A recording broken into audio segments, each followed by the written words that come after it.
राज्य होता है कहाँ कहाँ भोजन नहीं करना चाहिए ये भी लिखा है। उच्छिष्ट अन्नम पर्युषितम सर्वभक्षा अशेषितम शूद्रापति द्विजानां च वृषभादा द्विजान्नकम अदीक्षित द्विजानां च यद अन्नम सबदेहिनाम् अगम्यागमिनां चैव द्विजानाम् अन्नमेव च मित्रद्रुहां कृतज्ञानाम् अन्नम विश्वावंशानां कोटिशमद्धरे। जूठे अन्न का आहार नहीं करना चाहिए। जूठा अन्न पर्युषतम, बासी अन्न नहीं ग्रहण करना चाहिए। और लोगों के द्वारा पंक्ति अगर भोजन करके उठ गई है उनसे बचा हुआ भोजन भी नहीं करना चाहिए। शूद्र के हाथ का भोजन नहीं करना चाहिए। अगर वो भक्त नहीं है तो, तुलसी नहीं धारण करता है तो। महाराज अब ये जो भेदभाव था ना ये छोड़ देना चाहिए। क्यों? क्योंकि ब्राह्मण होने के बाद भी यदि वो व्यक्ति सारे कुकर्म को करता है तो उससे तो 100 नहीं 1000 गुना अच्छा एक शूद्र ही है जो भगवान की साधना करता है और तुलसी धारण करता है। भाई बाप, ऐसे भक्त के हाथ का जल पी लेना पुण्य माना गया है। लेकिन जो दीक्षा नहीं लिया, मांसाहार करता है, सुरापान करता है, मतलब ड्रिंक करता है, ऐसे लोगों के हाथ से भोजन नहीं करना चाहिए। ऐसे तिथियों के अनुसार दान का फल बताया। यत्र शंकर ध्वनि नास्ति तुलसी ना शिवार्चनम। पते अपने घर में अगर आप चाहते हो कि लक्ष्मी विराजित हो, कौन चाहता है कि लक्ष्मी जी रहे हमारे घर में? तो ध्यान से सुनिएगा। बोलिए लक्ष्मी महारानी की जय हो। प्रतिदिन शंख ध्वनि होनी चाहिए घर में। तुलसी का पूजन होना चाहिए। ब्राह्मण भोजन प्रतिदिन ना हो तो द्वादशी में अवश्य कराना चाहिए। और मद भक्तिहीनो यो मूढ़ो भुक्ते या यव हरिवासरे यो मम जन्मदिने वापे याति श्री तद गृहादपि। भगवान नारायण ने स्वयं कहा कि जो लोग हमारे दिन में अर्थात एकादशी में और हमारे जन्म काल के समय भोजन करते हैं उनके घर में लक्ष्मी निवास नहीं करती। इसलिए भगवान के एकादशी व्रत करें अथवा उनके जन्म काल में, जैसे श्री कृष्ण जन्माष्टमी, महाशिवरात्रि और श्री रामनवमी व्रत अवश्य करना चाहिए। तृणं छिन्नत्येन खैस्तैर्वायो बिल्वनवेन महीन निराशो ब्राह्मणो यत्र तद्गृहात् याति मत्प्रिया। कुछ लोगों की आदत होती है बैठे बैठे तिनका को तोड़ते रहते हैं, और कुछ लोगों की आदत है कुर्सी पर बैठ गए हैं तो पैर से पृथ्वी को खुरदते हैं। ये भी कार्य कुलक्षण में माना गया, नहीं करना चाहिए। ऐसा कार्य करने वाले के घर को लक्ष्मी त्याग देती है। सूर्योदये दुजो भुंक्ते दिवासायी च ब्राह्मणा दिवा मैथुनकारी च यस्तामाद्याति मत्प्रिया। सूर्योदय और सूर्यास्त के समय जो सोते हैं उनके घर को भी लक्ष्मी त्याग देती है। अगर लक्ष्मी को चाहते हैं तो सूर्योदय के पहले ही जग जाना चाहिए। कुचैलिनम दंतमलोपधारणम बहुवासनम निष्ठुरभाषणम च। ऐसे व्यक्ति को कुचैलिन, मैला कुचैला बना रहना, लक्ष्मी उसके घर में नहीं रहती हैं। और दंतमलोपधारणम, जो मंजन नहीं करते हैं, है ना, मुंह से दुर्गंध आती है जिनके, ऐसे लोग के घर में लक्ष्मी नहीं रहती है। अर्थात मुख की स्वच्छता प्रतिदिन अनिवार्य है। इससे आपको दुस्वप्न नहीं आएगा और आपका स्वास्थ्य भी सही रहेगा। भगवान की प्रिया लक्ष्मी की कृपा बनी रहेगी। वस्त्र को धुल करके ही धारण करना चाहिए। कुचैलिनम मैला कुचैला वस्त्र नहीं धारण करना चाहिए। बहुआसनम निष्ठुरभाषणम च, बहुत अत्यधिक भोजन करने वाला, जो भोजन में ये न बता पाए कि हमें कितना भोजन करना है, ऐसे लोगों के यहाँ भी लक्ष्मी निवास नहीं करती। इसलिए स्वल्पाहारी रहने का प्रयास करना चाहिए। कटुभाषणम, जो कटुभाषी होते हैं, अपने से सामने वाले पर क्या प्रभाव पड़ेगा इसका बिना विचार किए जो लोग बोलते हैं, कटु वचन बोलने वाले के यहाँ भी लक्ष्मी नहीं रुकती है। इसलिए सत्यम ब्रूयात लेकिन प्रियम ब्रूयात, न ब्रूयात असत्यम अप्रियम। असत्य भाषण नहीं करना चाहिए और अप्रिय भाषण भी नहीं करना चाहिए। बहुत सारे लाभ और फलों को बताते हुए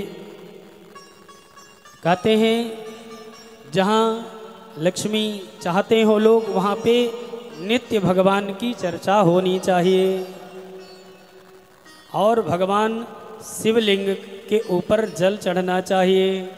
पितरों को जल देने से पितृ और लक्ष्मी प्रसन्न होती, घर में निवास करती हैं। भगवती आदिशक्ति जगदम्बा का दुर्गार्चनम लिखा है। शिवलिंगार्चनम यत्र तस्य च कीर्तनम शुभम, दुर्गार्चनम तद्गुणाश्च तत्र पद्मिनी निवासिनी। जहाँ भगवती का पाठ प्रतिदिन होता है वहाँ पे माँ ने भक्तों से कहा है, देवताओं से, कि उस स्थान को मैं कभी नहीं छोड़ती हूँ जहाँ पे मेरा अर्चन वंदन पूजा किया जाता है। यत्र यत्र कीर्तयिष्यन्ति तत्र नित्यमायतने मम, मेरा सदा निवास रहता है वहाँ जहाँ मेरी पूजा होती है। ये आदिशक्ति स्वयं कहती है।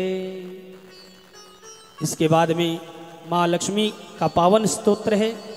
माँ लक्ष्मी जी के लिए कई स्तुतियाँ हैं। एक तो देवराज इंद्र ने गाई है, नमोस्तुते महामाये श्रीपीठे सुरपूजिते कोलासुर भयंकरी। ये महालक्ष्मी जी का भी स्तुति देवराज इंद्र ने किया है। एक वेद के अंतर्गत, कृष्ण यजुर्वेद के अंतर्गत, ओम हिरण्यवर्णाम हरिणीम सुवर्णरजतस्रजाम चंद्राम हिरण्मयीं लक्ष्मीं जातवेदो महावह ताम महावह जातवेदो लक्ष्मीमनपगामिनीं यस्यां हिरण्यं विन्देयं गामस्वं पुरुषानहम्।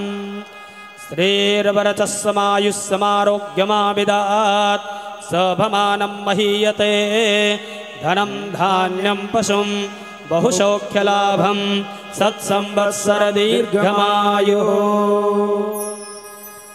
ऐसे जो श्री सूक्त और लक्ष्मी सूक्त का पाठ, वर्ष में लक्ष्मी जी का स्पेशल दिन आता है। स्पेशल दिन कब होता है? एक तो साल में एक दिन होता है जिस दिन लक्ष्मी जी का अवतरण दिवस माना जाता है, वो कार्तिक कृष्ण पक्ष अमावस्या तिथि में। उस दिन रात्रि काल में लक्ष्मी जी की पूजा करने वाले के यहाँ लक्ष्मी सदा निवास करती हैं। और भादों कृष्ण शुक्ल पक्ष अष्टमी से आरंभ करके कुवार मास के कृष्ण पक्ष अष्टमी तक 16 दिन ये महालक्ष्मी का विशेष पुण्य पर्व होता है। इसमें जो महालक्ष्मी के स्तुति का पाठ करते कराते हैं, महालक्ष्मी उनके घर को कभी नहीं छोड़ती है। ये विशेष बात है। तो ऐसे महालक्ष्मी जी के गुणगान को बताते हुए स्वाहा और स्वधा देवी के बारे में भी गुणगान गाया है। स्वाहान्तं मंत्रमुच्चार्य हविर्दानं च चक्रिरे स्वाहायुक्तं मंत्रं यो ददाति प्रशस्तकं सर्वसिद्धिर्भवेत् तस्य मन्त्रग्रहणमन्त्रतः स्वाहा मंत्राग्रम मुक्तानां मंत्रसिद्धिस्वरूपिणी।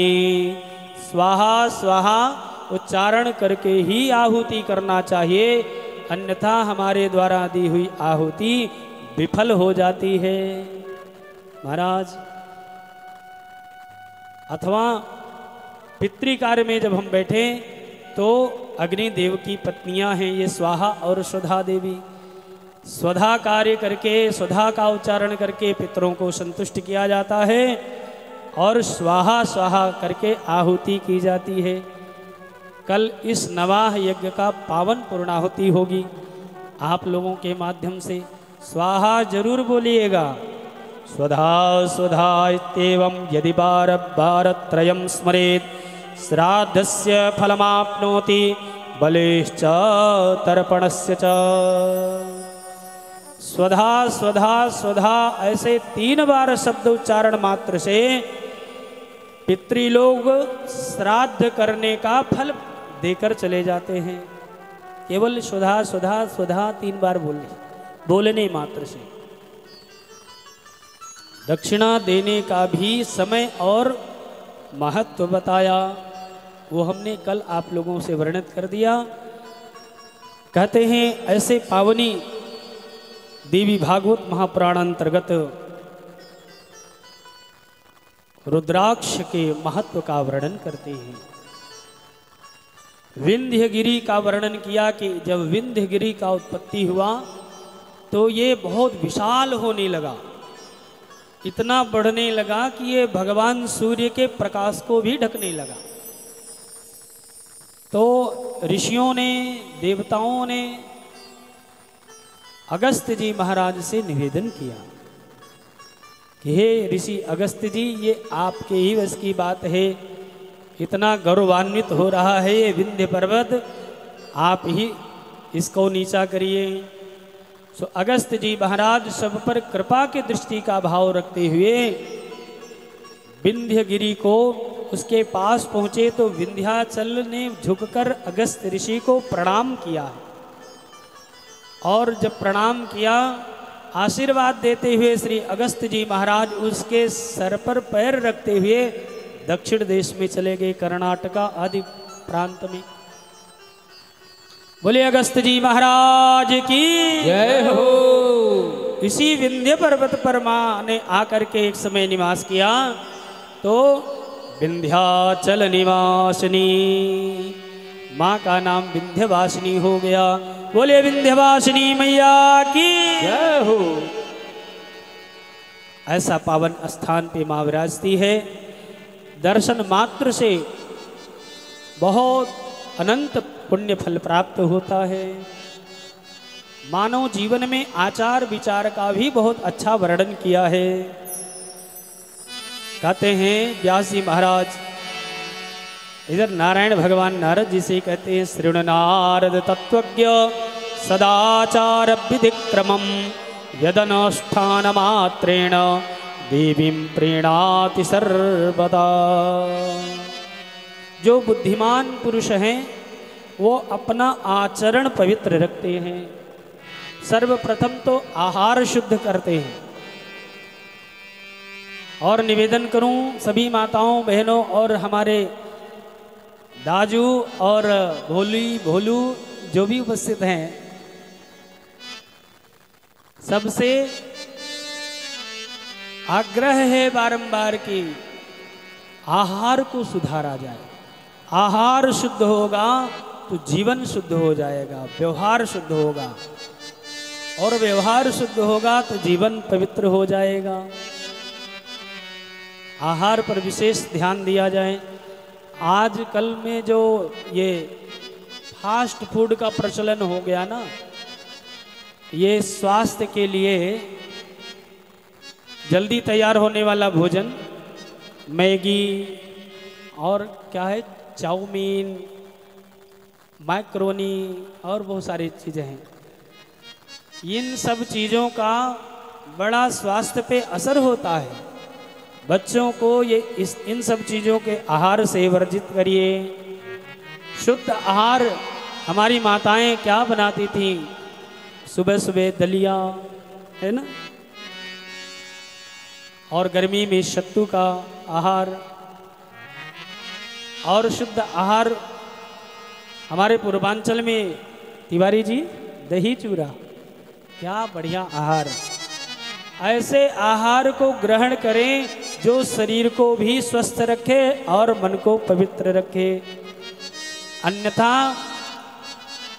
आधुनिक भोजन कर लेने से न मन शांत रहेगा न शरीर शांत रहेगी और न परिवार में शांति रहेगी। इसलिए आचार और व्यवहार को सुधारना है, अपने आचरण को पवित्र रखना चाहिए। मौन धारण करने का स्थान बताया। पितृ कार्य में, देव पूजन के समय में और भोजन के समय में मौन धारण करके भोजन करना चाहिए। इस प्रकार से रुद्राक्ष की महिमा का वर्णन गाया है। बहुत बड़ा 14 मुखी रुद्राक्ष तक रुद्राक्ष का वर्णन है, एक मुखी से लेकर 14 मुखी रुद्राक्ष का वर्णन बताया है।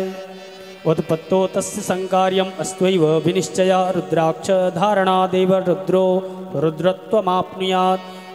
मात्र रुद्राक्ष धारण कर लेने से जीव रुद्रत्व को प्राप्त हो जाता है, शिव तुल्य हो जाता है। रुद्राक्ष धारणम श्राद्धे भोजयेत यो विमोदतः पितृलोकम अवाप्नोति नात्र कार्या विचक्षणः। जो बिना रुद्राक्ष धारण किए हुए को पितृ श्राद्ध में भोजन कराते हैं, उनके श्राद्ध के भोजन को पितृ स्वीकार नहीं करते हैं। अर्थात रुद्राक्षधारी को भोजन कराना चाहिए। कहते हैं एक मुखी रुद्राक्ष का क्या लाभ है? एक वक्र शिवा साक्षात ब्रह्म हत्या विपोहति। ब्रह्म हत्या जैसे पाप से, एक मुखी रुद्राक्ष धारण से ब्रह्म हत्या जैसे पाप से मुक्ति पाई जा सकती है। द्विवक्रो दैव दिव्योस्याम द्विविधम नाशयेद्यहम। दो मुखी रुद्राक्ष धारण करने से देवी देवताओं का कृपा पात्र होता है। त्रिमुखस्तु अनला साक्षात स्त्री हत्या दहति क्षणात्। तीन मुखी रुद्राक्ष धारण करने वाला स्त्री हत्या से के पाप से छूट जाता है। लेकिन धारण करके फिर हत्या नहीं करनी, अथवा हत्या करके फिर धारण कर लेंगे ऐसा सोच के हत्या नहीं करना है ना। उस पाप से वो छुटकारा नहीं पा सकता है। चतुर्वक्रम स्वयं ब्रह्मा नर हत्या व्यपोहति। और चार मुखी रुद्राक्ष धारण करने वाला ब्रह्म स्वरूप होता है, नर हत्या से वंचित हो जाता है, पाप से मुक्त हो जाता है। पंचमुखी स्वयं रुद्र कालाग्नि नामतः मुच्यते सर्व पापस्तु पंचमुखस्य धारणात्। पंचमुखी रुद्राक्ष धारण करने मात्र से, कालाग्नि नामक रुद्राक्ष है ये, वो सभी पाप से मुक्त हो जाता है जो पंचमुखी रुद्राक्ष को धारण करते हैं। ऐसे षण्मुखा कार्तिकेय अस्तु साधयो दक्षिणे करे। जो 6 मुखी रुद्राक्ष दाहिने हाथ में धारण करते हैं, ब्रह्म हत्यादि पापैर्मुच्ये नात्र संशयः। ब्रह्म हत्या जैसे पाप से मुक्ति पा लेते हैं। सप्तमुखो महाप्राज्ञो ह्यनंगो नाम नामतः धारणात् मुच्यते ही सुरणात् तयादि ही पातकैः। 7 मुखी रुद्राक्ष धारण करने वाले महापातक जैसे पाप से मुक्त हो जाते हैं। अष्टवक्त्रो महासेन साक्षात् देवो विनायकः दुष्टात् अन्य स्त्रियं बाथ स्पृश्च गुरुस्त्रियम। जो 8 मुखी रुद्राक्ष धारण करते हैं, उस स्पर्श दोष से जो पाप होता है उस पाप से मुक्ति पा जाते हैं। 9 मुखी भैरवस्तु धारयेत वाम बाहुके भुक्ति मुक्ति प्रदः पोक्तो मम तुल्यो बलि भवेत। 9 मुखी रुद्राक्ष धारण करने वाला भैरव के समान माना जाता है। और 10 मुखी देवेश साक्षात देवे जनार्दनः। और 10 मुखी रुद्राक्ष धारण करने वाला स्वयं नारायण के तुल्य माना गया है। ग्रहाश्च पिशाचाश्च वैताला ब्रह्म राक्षसी शांतिर्भविष्यति। भूत प्रेत वैताल आदि जो कुछ सचाते हों, 10 मुखी रुद्राक्ष मात्र धारण करने से प्रेत बाधा से मुक्ति मिल जाती है। एकादशमुखी रुद्राक्षो रुद्रैकादशकं स्मृतम् अश्वमेध सहस्रस्य वाजपेय शतस्य च गवां सहस्र सम्यक् दातस्य यत् फलं लभेत्। एकादशी 11 मुखी रुद्राक्ष को जो लोग धारण करते हैं उन्हें वो भगवान रुद्र के समान माने जाते हैं। अश्वमेध यज्ञ करने का फल प्राप्त कर लेते हैं और 100 वाजपेय यज्ञ करने का फल मिलता है। 100 गौ दान करने का फल प्राप्त होता केवल 11 मुखी रुद्राक्ष धारण कर लेने से। 12 मुखी रुद्राक्ष धारण करने से द्वादशस्य रुद्राक्षस्यैव करणो तु धारणात् वाजपेय स्वमेधश्च यत्फलं तदमुत्तमम्। कहते हैं 12 मुखी रुद्राक्ष धारण करने वाले को न किंचित भयम तस्य व्याधिम न प्रवर्तते, न कोई भय होता है न कोई व्याधि सताती है 12 मुखी रुद्राक्ष धारण करने वाले को। और 13 मुखी वत्स रुद्राक्षो यदि लभ्यते तस्यैव सर्वं भोग्यात् नग्न कार्य विचक्षणः। 13 मुखी रुद्राक्ष जो लोग धारण करते हैं कहते हैं उनको एकम विरूपाक्षी रुद्राक्षम कृत्वाय यत्नेन धारयेत् 21 समुद्रस्य शिवलोके महीयसे। 21,000 वर्ष तक वो शिवलोक में निवास करते हैं जो 13 मुखी रुद्राक्ष धारण करते हैं। 14 मुखी रुद्राक्षो यदि लभ्येत पुत्रकः पूजयेत् सततं देवैः प्राप्यते चा परां मुखिम्। और 14 मुखी रुद्राक्ष धारण करने वाला स्वयं शिव स्वरूप होता है, देवता भी उसको वंदन करते हैं। बोलिए श्री भोलेनाथ सरकार की जय हो। ऐसे कौशल क्षेत्र में अवध प्रांत में एक गिरिनाथ का नामक ब्राह्मण है, उसका पुत्र हुआ है गुणनिधि।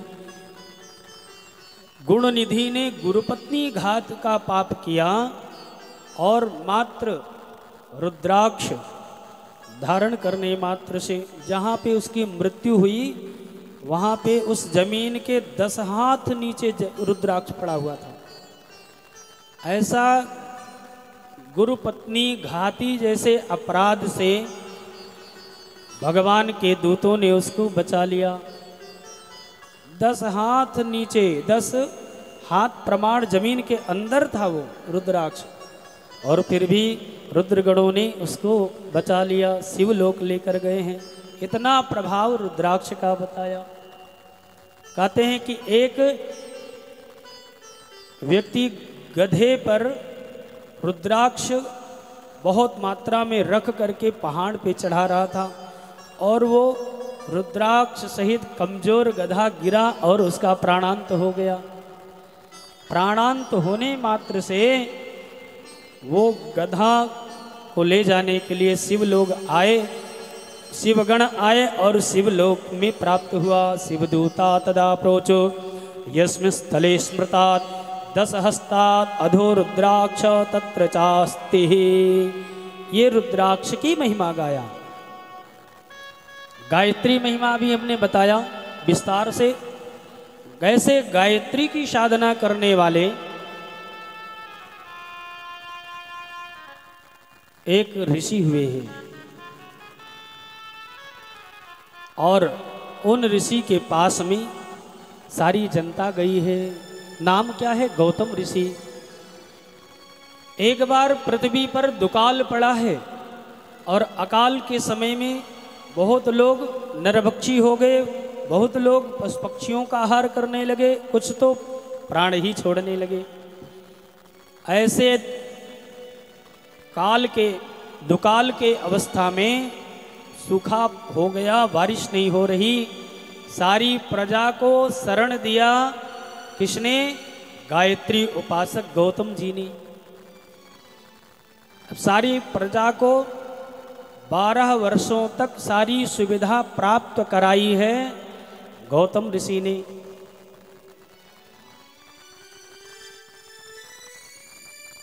समस्त सुविधाओं को प्राप्त करने के बाद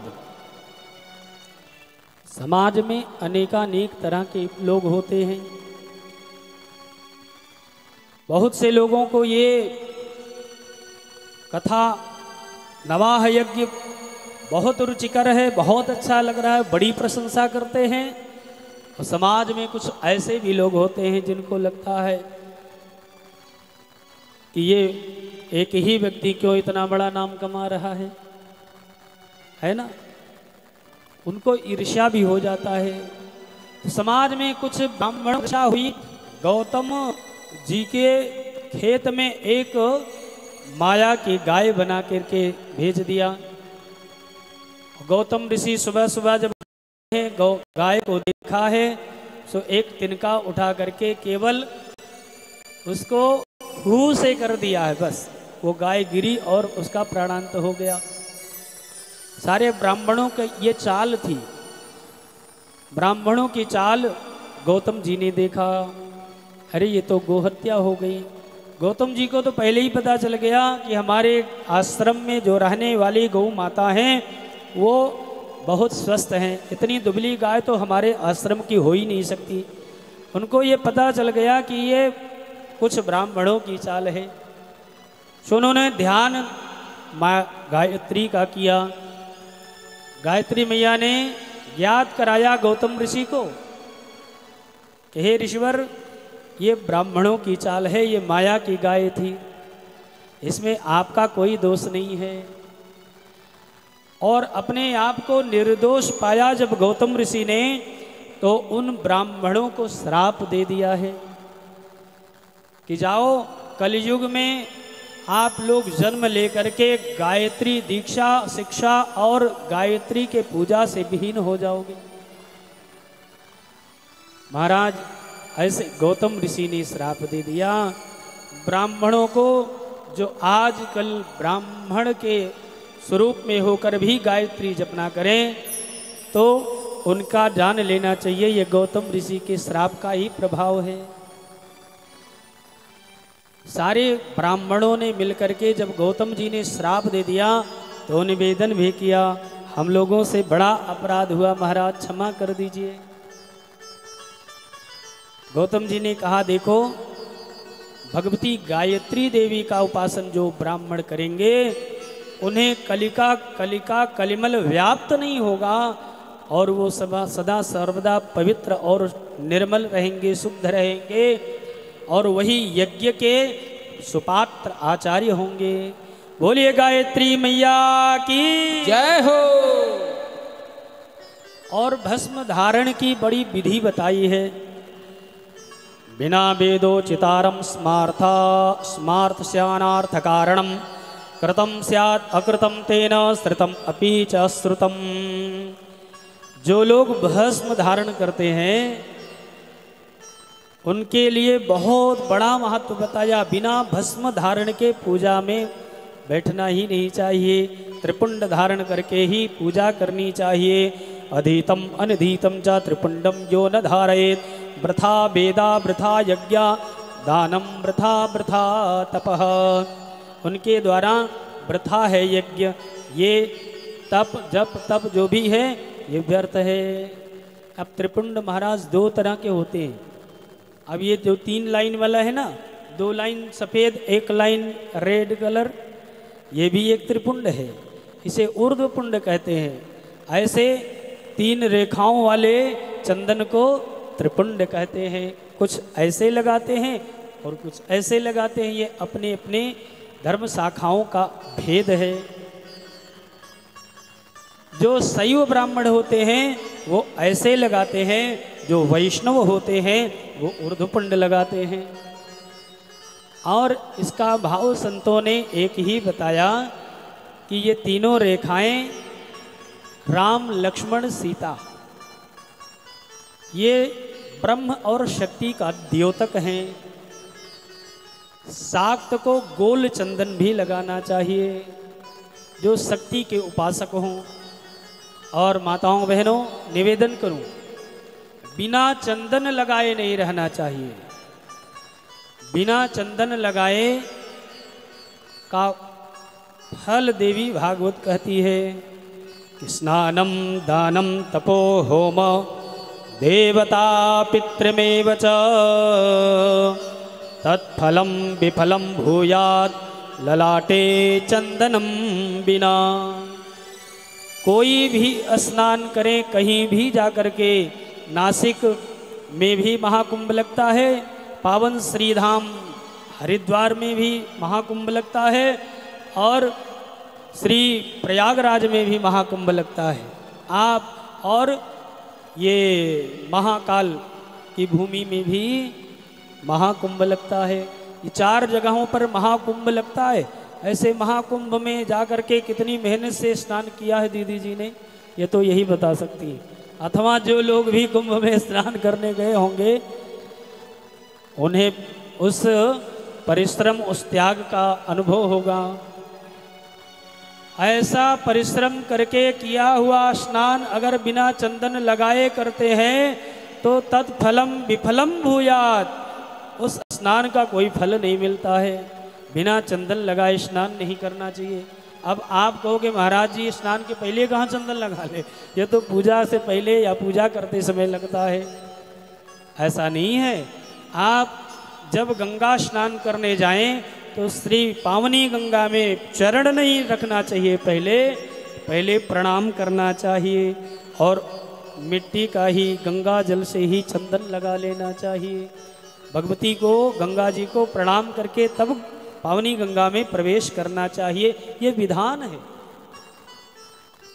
तो किसी भी तरह का स्नानम, किसी भी तरह का दानम, दान किया हुआ, ज्योतिषाचार्य लोग बताते ग्रहों के प्रति दान करने का विधान, और अन्य दान तीर्थ और समय मुहूर्त के हिसाब से भी किया जाता है।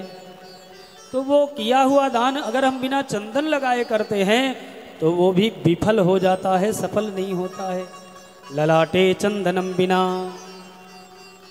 स्नानम दानम तपो होमः, कोई भी तपस्या की जाए बिना चंदन लगाए विफल मानी जाती है। कोई भी हवन यज्ञ किया जाए बिना चंदन लगाए नहीं करना चाहिए। और कोई भी पैतृक पितृ संबंधी कार्य किए जाएं तो बिना चंदन के नहीं करना चाहिए। अथवा तत्फलम विफलम भूयात् ललाटे चंदनम बिना। बिना ललाट में चंदन लगाए पूजा पाठ नहीं करना चाहिए, इसको देवता स्वीकार नहीं करते हैं। इसलिए जो उपस्थित भक्तजन हैं, निवेदन करूं महाराज, हम सनातनियों का ये सरताज है चंदन। चंदन से हमारी पहचान होती है, चंदन से हमारे मस्तक में शीतलता आती है। बहुत वैज्ञानिक कारण भी हैं और आध्यात्मिक कारण भी हैं। इसलिए माई बाप चंदन लगाना न छोड़िए। ऑफिस जाना हो, घर में रहना हो, मंदिर जाना हो या कहीं भी रहना हो, अरे महाराज जब वो टोपी नहीं हटा सकते तो हम लोग चंदन और शिखा क्यों हटा दें। बोले भारत माता की जय हो, सनातन धर्म की जय हो। हमको अपने वेशभूषा और मर्यादा पर गर्व होना चाहिए। हम भारतवासी हैं। ऐसे भारत में वैष्णव का वेशभूषा बनाने वाला एक हलवाई भी उसको यमदूत स्पर्श नहीं कर पाए। राजस्थान में लीला हो रही थी परम वैष्णव भक्त नरसिंह जी की। नरसिंह जी का वेश जो बनाया और उनके किरदार को निभा रहा था वो एक हलवाई था। और अब किरदार तो वैष्णव का है, स्वरूप वही बनाया, धोती कुर्ता चंदन उर्दपुंड और तुलसी माला जब माली हाथ में लिया हुआ, मंच से कुछ सामग्री भूल गया, घर में रह गई। भोगा घर पे जा रहा था, रात्रि बेला थी, आधी रात में घर जाते हुए नरसिंह भक्त के किरदार को निभा रहे उस भक्त से, उस हलवाई से कौन मिला? यमदूत। यमदूत पीछे आते हैं, आगे आने का सामर्थ्य ही नहीं है। यमदूत पीछे से कहते भाई ये जो धारण किए हो आप तुलसी माला चंदन शिखा ये हटाओ। उसने कहा भैया कौन हो? बोले हम तुमको लेने आए हैं। बोले कौन हो? बोले यमदूत हैं, लेने आए हैं। तो डर गया वो नाम सुन करके, स्वरूप न देख पाया, केवल आवाज सुना। उसने कहा कि तब ऐसे स्वरूप में नहीं ले जा सकते क्या? बोले नहीं, हम तो स्पर्श भी नहीं कर सकते, तुम्हारे सामने आने में हमको भय है, क्योंकि तुम वैष्णव स्वरूप से हो, वैष्णव वेश को धारण किए हो, यमदूत समक्ष में नहीं आ सके। और कदाचित वो जब स्नान करने के समय अपने वेशभूषा को बदले हैं, तब जाकर के यमदूत उनको स्पर्श कर पाए हैं। ऐसा वो भारतवर्ष है, हमको ये शिखा सूत्र और चंदन हमेशा धारण करना ही है। ये देवी भागवत हमको शिक्षा देती है। भस्म धारण का विधान बताया, कुमारी पूजन का विधान हमने पहले ही बता दिया। 2 वर्ष से लेकर और 10 वर्ष पर्यंत कुमारी का वर्ण करना चाहिए और उनका पूजन करना चाहिए। प्रत्येक वर्ष की कुमारियों का नाम अलग अलग है और प्रत्येक वर्ष के कुमारियों का वर्ण और पूजन करने का फल भी अलग अलग है। ये सारा विस्तार से बताया है। बोलिए श्री देवी भागवत महापुराण की जय हो। पूरे देवी भागवत की कथा का वर्णन कर दिया श्री व्यास जी महाराज ने। राजा जन्मेजय से कहते हैं कि राजन, अब भी कोई शिक्षा आपको बाकी रह गई है? सो जन्मेजय जी ने कहा कि धन्य है गुरुदेव आप, जो आपका दर्शन पा लिया। और ऐसे भक्त भी धन्य हैं जो राजन जन्मेजय कहते हैं कि भागवत कथा तो आपके सुपुत्र श्री सुखदेव जी ने किया, हमारे पिताजी ने सुना, लेकिन हमारा सौभाग्य है कि देवी भागवत महापुराण आप स्वयं कृपा किए हैं। चर्चा वार्ता हो ही रही थी, तब तक नारद जी का आगमन हो गया।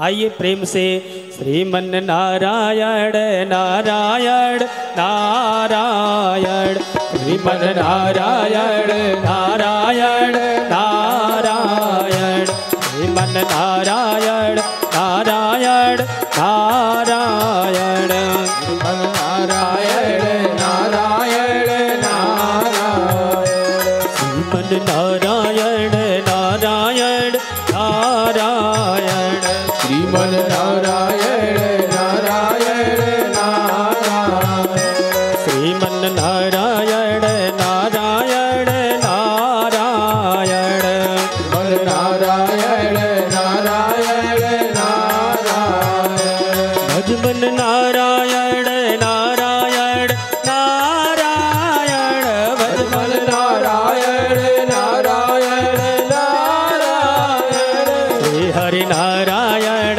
नारायण नारायण, भजमन नारायण नारायण नारायण, लक्ष्मी नारायण नारायण नारायण, लक्ष्मी नारायण नारायण नारायण,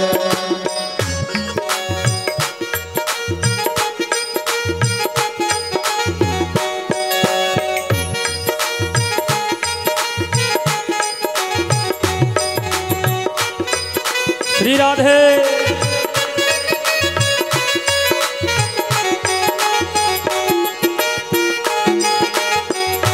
श्रीमन नारायण नारायण नारायण, श्रीमन नारायण नारायण नारायण, भगवन नारायण नारायण नारायण, भजमन नारायण नारायण नारायण, लक्ष्मी नारायण नारायण नारायण, लक्ष्मी नारायण नारायण नारायण, लक्ष्मी नारायण नारायण नारायण, लक्ष्मी नारायण नारायण, लक्ष्मी नारायण नारायण नारायण, लक्ष्मी नारायण नारायण नारायण, श्री हरि नारायण नारायण नारायण, नारायण नारायण नारायण, लक्ष्मी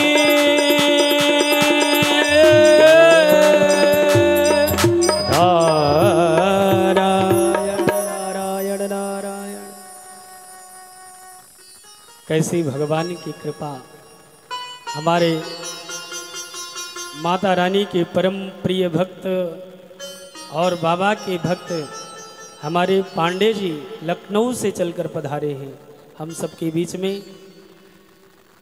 और ऐसे भक्तों की उपस्थिति दर्शन पाकर ये दास भी धन्य हो रहा है। श्री नारद जी का आगमन हुआ श्री व्यास जी और जन्मे जय के समक्ष में। श्री नारद जी कहते हैं धन्य है व्यास जी, धन्य है, अरे धन्य है ये राजा जन्मे जय।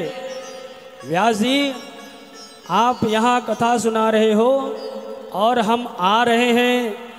देवलोक से आते समय रास्ते में एक विमान दिखा हमें, जो बहुत सुंदर सजा हुआ विमान, और उस विमान में बैठ करके राजा परीक्षित जी भगवती के धाम मणिद्वीप में जा रहे थे।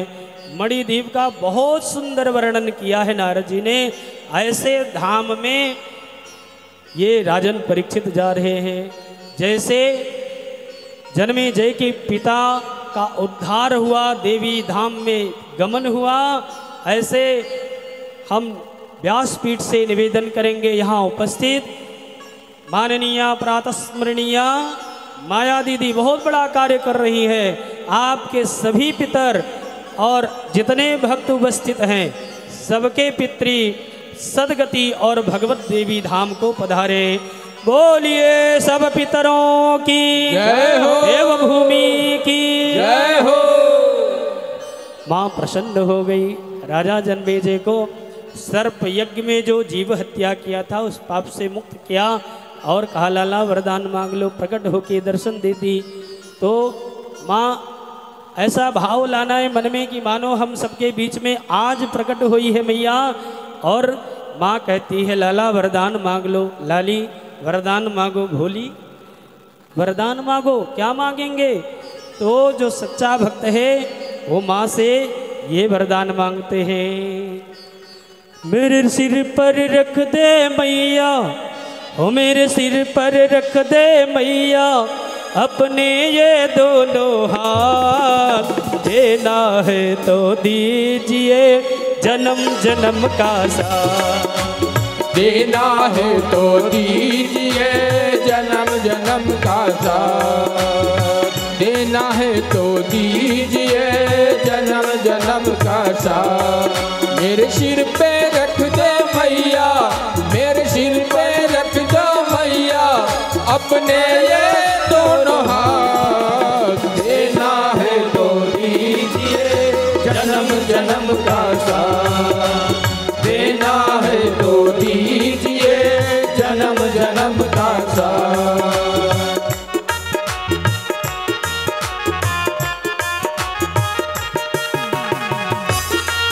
श्री हरि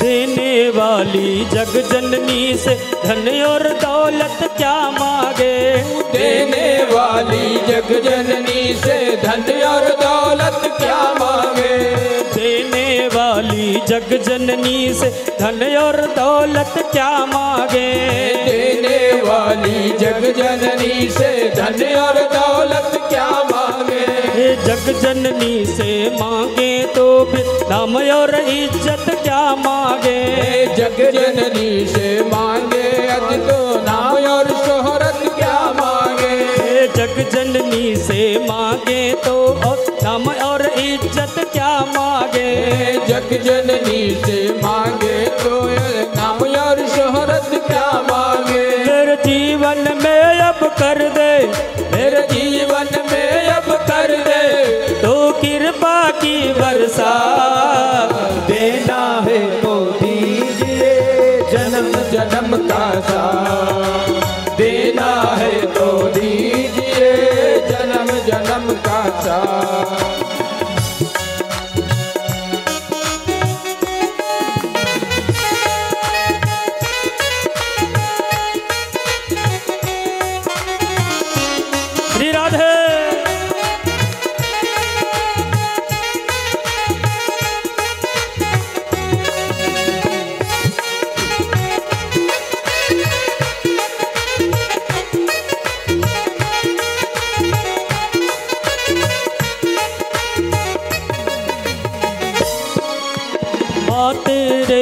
चरणों की धूली धन दौलत से महंगी है। माँ तेरे चरणों की धूली धन दौलत से महंगी है। माँ तेरे चरणों की धूली धन दौलत से महंगी है। माँ तेरे चरणों की धूली धन दौलत से महंगी है।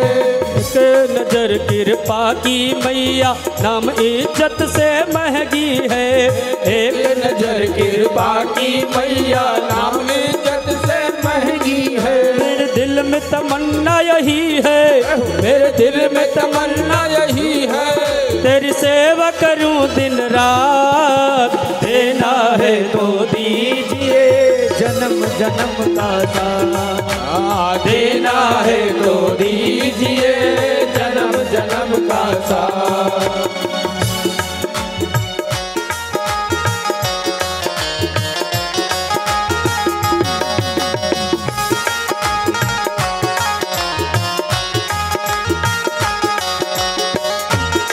श्री राधे।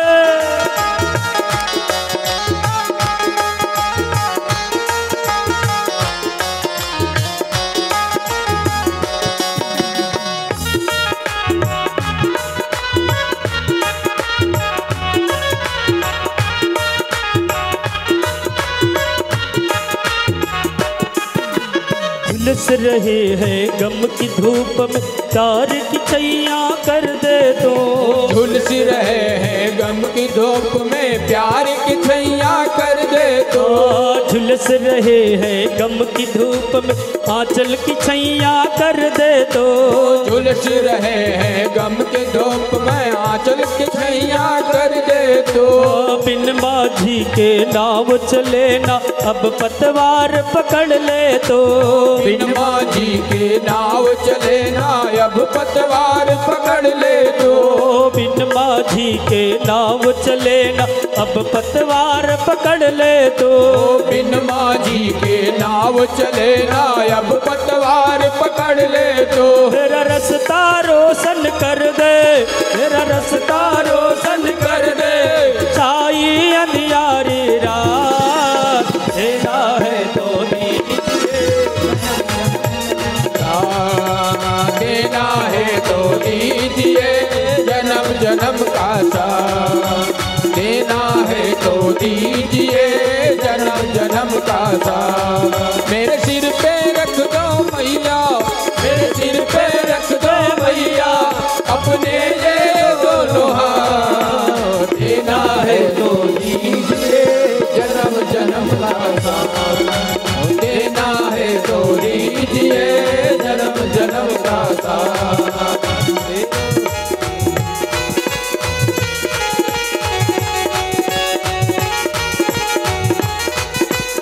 श्री राधे।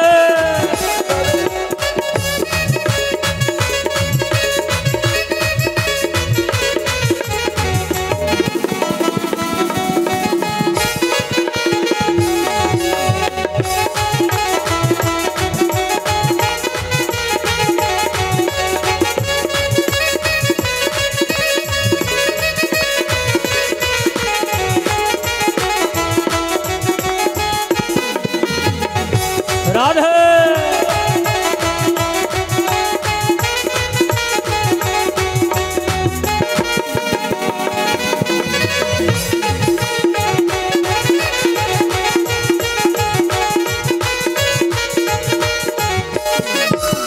सुना है हमने शरणागत को अपने गले लगाती हो। सुना है हमने शरणागत को अपने गले लगाती हो। सुना है हमने शरणागत को अपनी शरण लगाती हो। सुना है हमने शरणागत को अपने गले लगाती हो। ऐसा हमने क्या मांगा जो देने में शर्माती हो। ऐसा हमने क्या मांगा जो देने से इतराती हो। ऐसा हमने क्या मांगा जो देने में शर्माती हो। ऐसा हमने क्या मांगा जो देने में शर्माती हो। चाहे जैसे रख ले मैया, चाहे जैसे रख ले मैया, बस होती रहे अनमोल का। देना है तो दीजिए जन्म जन्म का साथ, देना है तो दीजिए जन्म जन्म का साथ।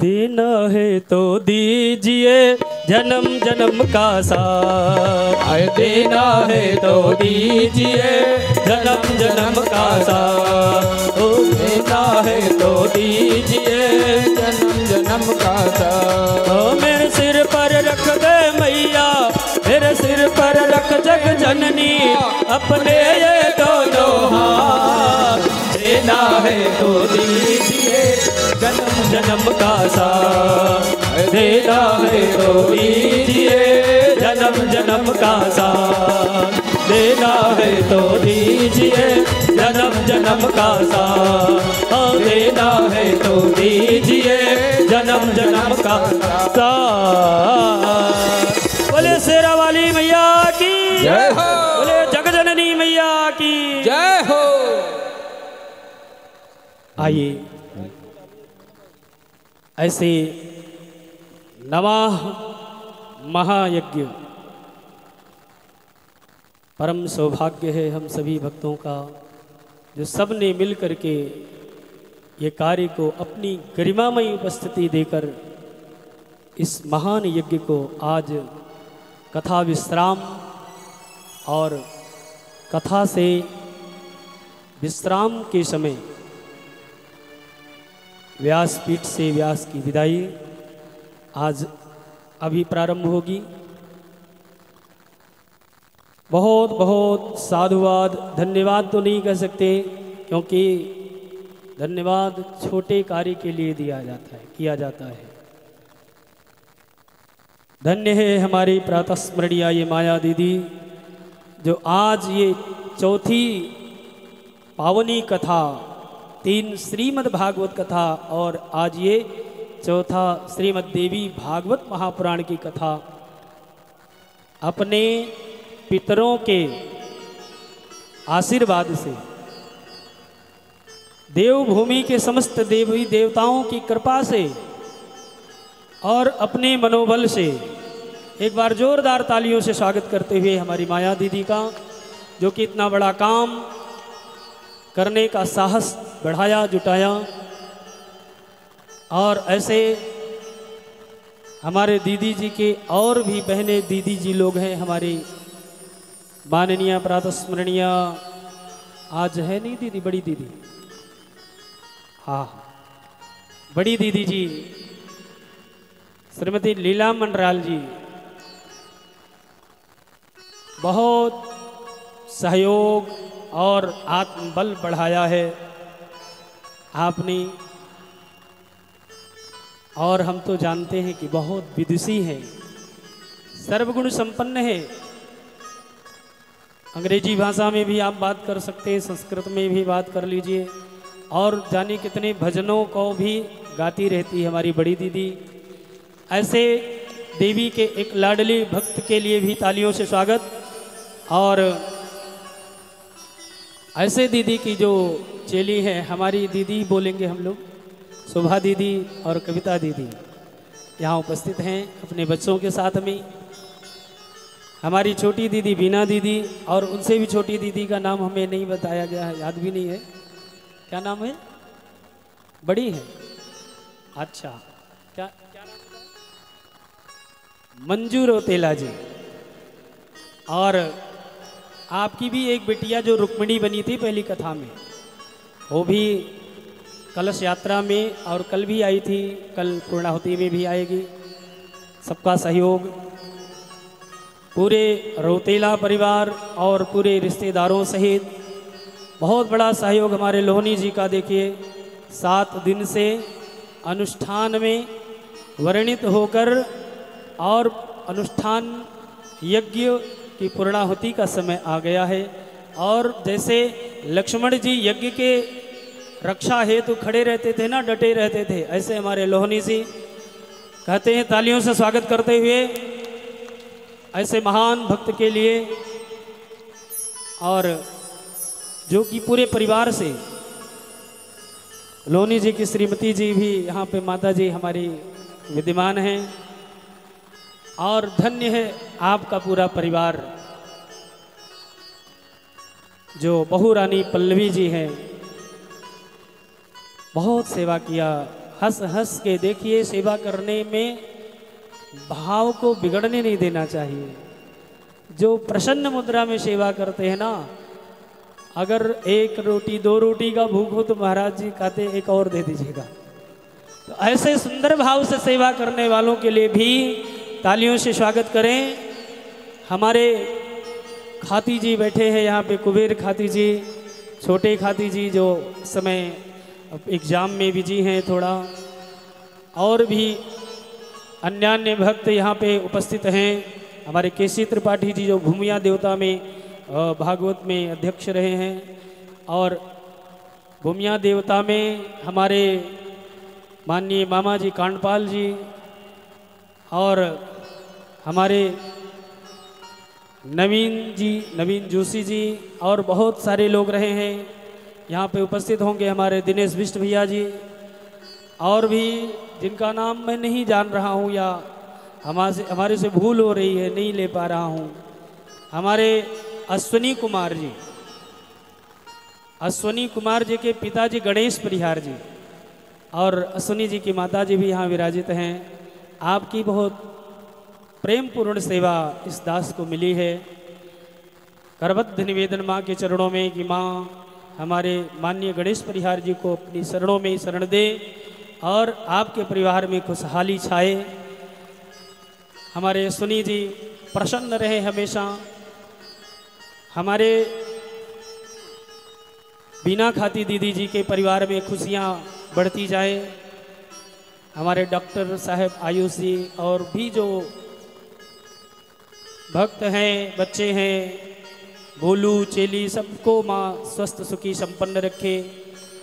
और ये तो रौतेला परिवार और रिश्तेदार हुआ। इसके अतिरिक्त आप सभी दीदी लोग, हमारी इजाजी लोग जो बैठी हैं लाइन से कुर्सियों पर, देवतुल्य दाजू लोग, सबके पावन हृदय में विराजती आदिशक्ति पराम्बा जगत जननी जगदम्बा को अभिनंदन करते हुए बार बार साधुवाद करेंगे कि आपने जो गरिमामयी ये उपस्थिति दिया है ये बहुत ही सराहनीय है। परंतु ये दास के मन में कुछ अभाव इस चीज का है कि ये देवी महापुराण बहुत विस्तार से है। आप ये न जानिएगा कि मैंने पूरी देवी भागवत कथा सुना दिया है, क्योंकि इतना विस्तार है।